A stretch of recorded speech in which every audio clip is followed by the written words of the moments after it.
Idli, dosa, vada, bonda.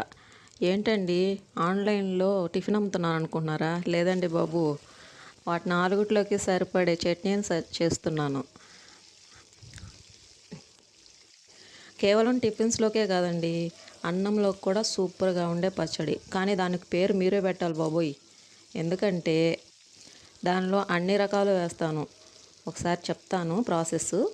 బాణీలో oil, కొద్దిగా జీలకర్ర, కొద్దిగా ధనియాలు, కొన్ని పచ్చిమిర్చి, ఎక్కువగా టమోటాలు, ఒక ఆనియను, కొద్దిగా ఉప్పు, కొద్దిగా పసుపు అన్నీ వేసి బాగా వేపుకున్నాము.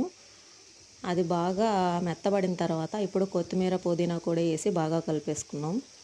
ఇది బాగా చల్లారిన తర్వాత మిక్సీ పట్టేసుకున్నాం.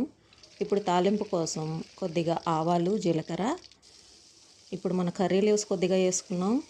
మనం ఇప్పుడు పేస్ట్ చేసి పెట్టుకున్న పచ్చడిని కూడా వేసి బాగా కలిపేసుకుంటాం. అంతేనండి, ఎంతో టేస్టీగా ఉండే పచ్చడి రెడీ. మన ఛానల్ని సబ్స్క్రైబ్ చేసుకోండి.